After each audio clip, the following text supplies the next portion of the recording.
Our story begins in the summer of 2012. After 4 years of living by myself in a tiny apartment, a friend reached out to me to see if I would be interested in sharing a nice 2-bedroom place. It made financial sense for the both of us, but there were a few things that had to be taken care of first. Number 1 was seeing the apartment and then deciding if I liked it. Number 2 was even more important. I had to see the cats and see if they liked me. My potential roommate had 3 cats. Would we get along? Would I become overrun by fur? A meet and greet was arranged. I hadn't had a cat for something like 15 years. I was worried about whether it'd be too much, whether my nose could handle 3 cats. What if the cats didn't like me? In a strange way, it felt a little like an audition or maybe a job interview, except conducted by cats. When I arrived, I got a mixed reaction. One cat wanted to see who I was and what was happening, but kept a safe distance from me. His name was Colby. Another cat hung back and wasn't that eager to say hi. Her name was Lana. But the other cat came right over and was happy to offer his greetings. His name was Bailey. I learned right then and there which one I liked best. First impressions, right? Needless to say, the cat interview went okay and the apartment was nice, and that September, I was moving in. At first, there were some ground rules. The cats weren't allowed in my bedroom. I still wasn't sure how sensitive I'd be to the dander. The night of the interview, I did get a little sniffly, so I wasn't sure how a consistent, concentrated blast would work out for me. I also wasn't used to having cat fur all over my clothes, so my bedroom door was always kept shut. If I had to run to the kitchen for a second, the door was shut. Because, cats. If that door had stayed open even for 10 seconds while I grabbed a spoon, I thought I'd surely come back to at least one cat on my bed or on my clean laundry. They never told me as much, but I was certain the cats did not agree with this decision. They'd passed me in the hall, and I sensed they didn't quite respect me. They knew I hadn't committed to them completely yet. Plus, they didn't know this at the time, but I had a great window spot with a full view of the backyard that I was holding out on them. It was easily accessible from the corner of my desk. I'd hear stories from my roommate of cats huddled outside my door from time to time. The curiosity must have been something, but the cat who tried the hardest to breach the Great Divide was Bailey. Every once in a while, I'd hear this sound outside my door like somebody small was trying to jump on it, as strange as it sounds. What I would find out later, and even see in a few videos, was that Bailey would leap up to my door and grab the doorknob with all his paws. He was a smart guy. He knew if he can turn it, it would open. But what Bailey didn't know was that this door opened and closed with a push, not a twist of the doorknob. Later, he would even run through the length of the house and give my door a leaping push. He was getting close. After a few weeks of increasing pressure from the cats, and that's mostly Bailey, I finally decided to go all in and let them all in. It was the most exciting day. Imagine being a cat and you've lived somewhere about a month, and suddenly there's a whole new room to explore. In all honesty, I was adjusting that first month with the cats. It was my first time in many years that I even lived with a cat, let alone 3, and it was my first time living with a female roommate that I wasn't already related to. So it certainly can be said that I was still in a feeling out period, trying to find my comfort level with many things. So when I opened my door to the cats, in a way, I finally opened my heart to them. And much like our initial meeting, only one really met me halfway: Bailey. Colby was a diabetic who had to get 2 shots each day. He was moody and could be pretty nasty sometimes, but you couldn't blame him. Because of the circumstances, he and I were just cool. The same way you'd be cool with a friend of a friend you just met. You aren't close, but you're cool. For your mutual friend's sake. He'd say, "What's up?" I'd reply in kind, and we generally respected each other's space. Every once in a while, I'd extend a hand and try to pet him or play with him, but most of the time he wasn't interested. It was okay. Lana was the youngest of the 3, and the only female. She was hard to read. She was the most timid of the 3, and part of that had to do with how she was treated by the other cats. Colby was mean to her at times and would corner her and lash out. Bailey tried to get her to play with him, but she wasn't down with either of those things. I think Lana preferred to hang back, even tag along with the fellas, but it wasn't really that kind of relationship, except maybe sometimes with Bailey. With me, Lana would approach me once in a while, ask for attention, and then lash out at me once she got what she needed. Commonly, she'd come over, say, "Pet me," I'd pet her. I'd stop, and then she'd say, hey, pet me more. So I would, and this might happen a few times more before, without warning, she'd bite my hand as if to say, that'll do. It was kind of weird. Our relationship was like this for the first year or two, and pretty much until Colby passed on. I thought what I always thought, which is I don't really understand women. With Bailey, everything was so easy. He was friendly and quick to give out his love. He was so playful, so comfortable, so affectionate. And I was with him. And we hit it off so well. He liked to sit on laps. I had a lap. He liked to lick arms and legs and noses. I had all of those things. He loved to play. And boy, did I love to play. He loved getting scratches. I loved giving scratches. Sometimes I'd sit there for 10 to 15 minutes just giving him all the scratches and pets he wanted. He'd reward me with purrs. He had a very distinctive purr, kind of breathy, almost kind of like a vibrato. It would rise and fall, come and go. I often referred to him as a little purr ball. Playing with Bailey was always great fun. He would impress and surprise me with his agility and skills. He was already 9 when I'd met him, but to see him dart around and leap on and off of stuff, you'd think he was a 1-year-old. On more than one occasion, I'd see him eyeing a jump and I'd say, Bailey, what are you doing?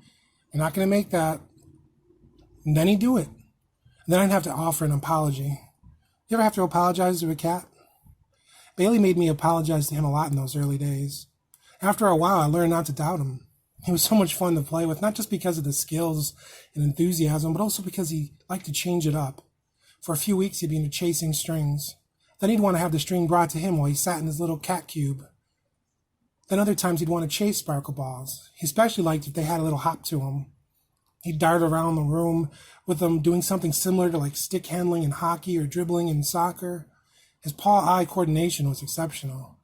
Then other times, he'd just hop into his cat tower and want to play catch. Sometimes hop in upside down even. Oh my goodness, did he love to play catch. I'd toss him sparkle balls of all different shapes and sizes, and he'd try and catch them. He loved that so much, and almost any time I walked past the cat tower, he'd run right past me, jump into position with his paw sticking out the side window. He'd be telling me, yep, I'm ready to play. Many times I'd stop and say, well, I guess we're going to play now. On occasion, right after we'd finish up our play session, I'd forget where I was going or what I was doing before he stopped me. That was Bailey. He'd take you away from your cares, your thoughts, even your problems sometimes. He was always there.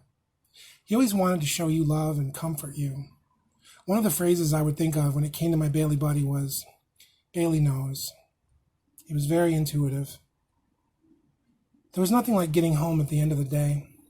He was almost always out to greet me, sometimes with a lot to say. Yeah, yeah, yeah, yeah, yeah.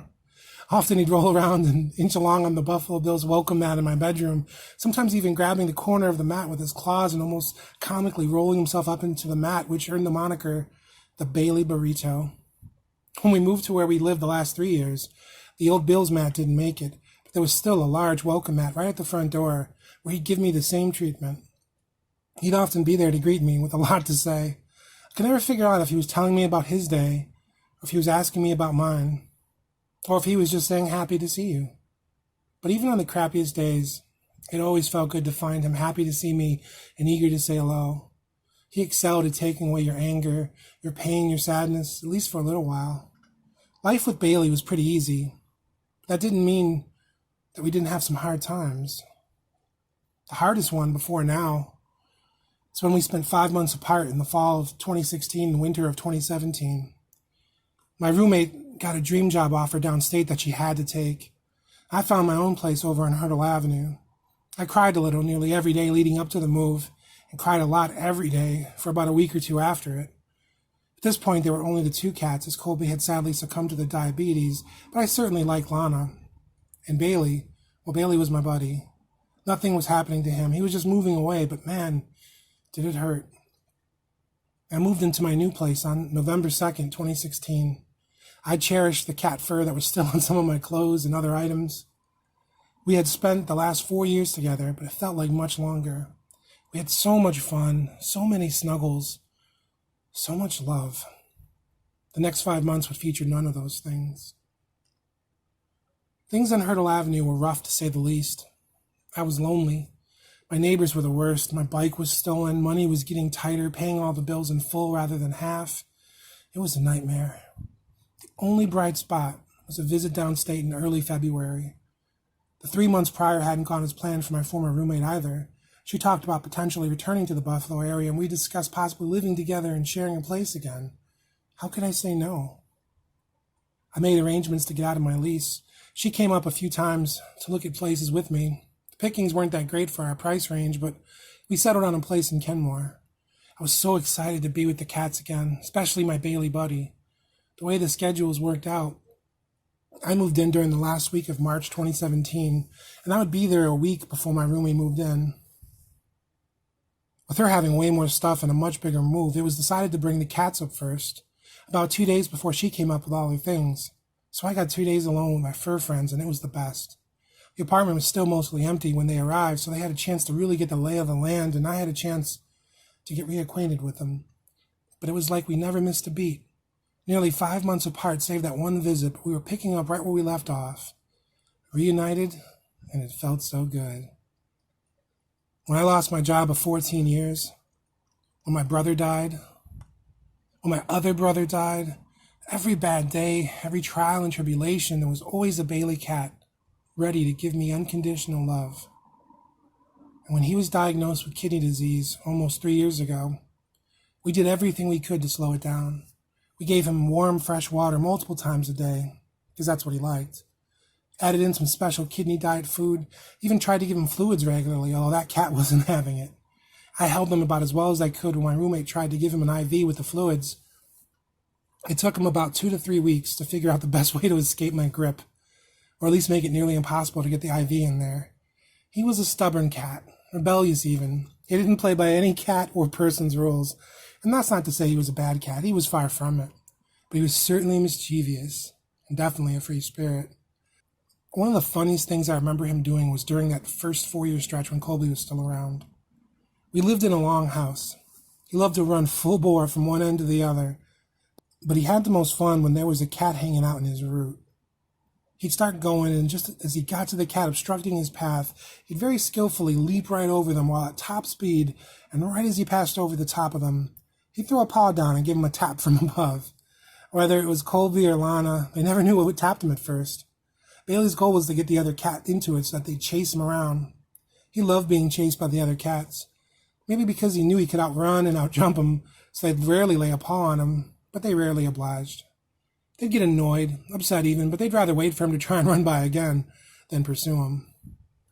In regards to humans, whenever Bailey got the zoomies, let's just say he was like Maverick in Top Gun. He loved to buzz the tower, if you catch my drift. I used to refer to this as the galloping gato. I'd say, "Ay Dios mío, it's the galloping gato." If you heard him jump down from something and then the galloping start, my advice in that situation was to stay absolutely still. Do not move, and nobody gets hurt, especially if you were somewhere in his route. He'd gallop right past you within a few inches, sometimes even leaping over your arm or your leg, depending on where you were and how you were sitting. During the past year or two, he began to slow down a little. He was now a senior cat, and he had stage 2 kidney disease and was flirting with stage 3 before finally moving into stage 3 in 2019. He went in for checkups a little more often. When he went in for his 6-month checkup in January 2020, his counts actually improved and he went back down into stage 2 numbers. We were cautiously encouraged that maybe we'd get a little more time with him. He'd have a bad day or two every few weeks, but he'd bounce back. Fortunately, a few weeks ago, he slowed down even more, and as we got closer to last weekend, it started looking bad. My roommate took him into the vet on the Saturday, and they said his counts were through the roof. We had limited time left with him. For the rest of that weekend, he napped a lot, but I showed him love every chance I could. I gave him everything he asked for. I told him how much I loved him, and thanked him for everything he had given me so many times. I wasn't ready to say goodbye. It seemed to happen so fast. I was absolutely heartbroken. On the Monday, he got worse, and on Tuesday, he was gone. Part of me also left that morning. One of the good parts. I told my roommate that Bailey ruined cats for me. How could another one even compare? I feel like I've always been a lost soul, but I could always expect to find Bailey when I came back from the cold, bitter world. I can't thank him enough, and I refuse to end this tribute to him on a down note, So I want to tell you a little more about him. He was a very curious cat, but he scared easily, especially if there were any loud noises or sounds. He hated loud noise, just like me. And one of the best examples of this is when I had the fellas over to watch the Bills games. He'd be excited at first, like, hey, visitors. But as soon as we began cheering or booing the game, he was gone. Maybe he'd come back for a visit at halftime, or he'd just find me after the game and tell me he liked me better when I wasn't watching football. Speaking of watching the game, Bailey would be known to watch a little TV from time to time. As far as sports went, he tended to like hockey and soccer, and probably anything where a little object was being passed and shot around rapidly on the ground. On occasion, he'd take a passing interest in other things, but he never asked me to DVR anything for him. He loved to burrow. I would call him Bailey Burrows. When he felt the need to take a nap under my blankets, sheets, comforters, I'd get different ones over the years, and he never stopped liking to nap on them or under them. It made me think that it didn't matter what kind of fabric it was, as long as it was mine. He loved to bask in the sunshine. Many early mornings and late evenings, right before the sunset, he'd find the window that had a little sun coming through it and take a nice nap in it. He'd awake from his nap with a warm, silky coat. He loved to show affection, and oftentimes he'd do this through licking and sometimes even a nibble. With the licks, he'd lick your finger, hands, arm, leg, forehead, and depending on how much you wanted to be licked or how sensitive the skin was in the area he selected, this might go on for a few minutes, but the best was when your face was in range, and he'd lick your nose. He'd lick your nose a few times and end it with a nibble. Yes, he was a nose nibbler. Believe it or not, despite seeing all the pictures here, Bailey did not like to have his picture taken. For every good one I'd get, I'd probably have 4 or 5 others that were out of focus because he'd move the last possible second. You see, Lana has great comedic timing, but Bailey had excellent disruptive timing in knowing the exact best moment to ruin your plans, especially your pictures. He loved to sneak up behind me while I was surfing the net, listening to music, reading news, writing, basically doing anything at my desk. You see, he wanted my attention, and he wanted to sit on my lap, but my legs would be tucked under the desk while sitting in the desk chair. So he'd come up behind me and tap, or sometimes poke me in the lower back or hip. I'd almost jump every time. I'd spin around, and he'd say, "Ah." And I'd offer my lap, and he'd hop up. Often he wasn't satisfied with just my lap and getting some good scratches, so then he'd hop up on the desk and walk all over my keyboard. I quickly learned to save work, minimize, lock the computer when this would happen because once upon a time, Bailey wrote and sent a tweet for me, and another time, he sent out a Facebook message to a friend. The spelling skills were not the greatest, but hey, tell me another cat who could tweet. That cat loved so many things, but the most comforting thing is that I know he loved me. The fact that that cat got my skeptical self to open my door and my heart and connected with me on a level that I've never experienced proved to me how special he was. He was a gift in my life, and I count myself so very lucky to have had the time with him. I'm biased, but he was totally the best cat ever. I'll never forget you, Bailey, and I hope beyond hope that some way, somehow, we meet again. Mr. B. You gonna fetch?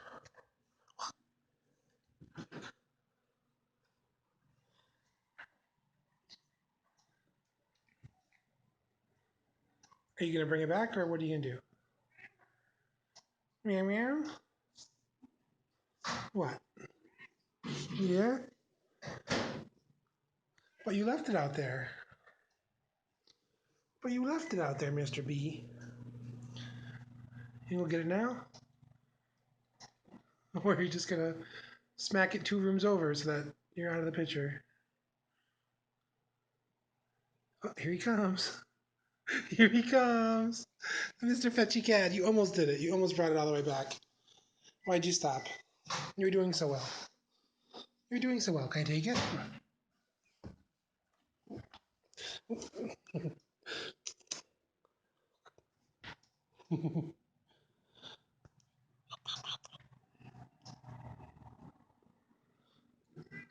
Meow. Mr. B.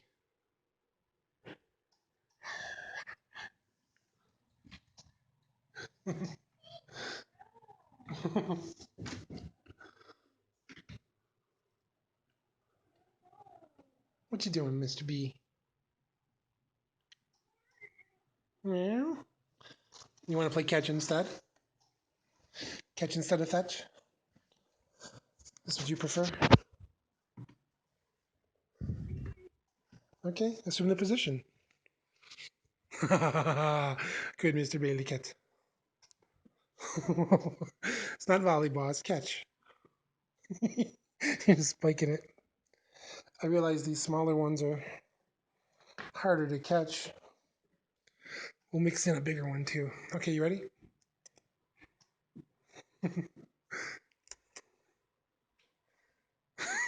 You keep spiking it at me. Why you keep spiking me? Bailey. Distracted cat. Are you ready? Ah, look at that. One paw. Little tiny one? I know you like the little tiny ones. You like spiking them at me. Good thing these don't hurt. Okay, here. Do, do, do, do, do. Look at that face. Look at that Bailey face. Here you go. You just spiked it again. You gotta use two paws to catch the little ones. They're harder to catch. Whoa. Nom nom nom nom nom. Okay. I think you did pretty good, Mr. B. Just my hand. Ready? Just my hand. Oh, look at that guy. Look at that Bailey guy. Good job, Mr. B.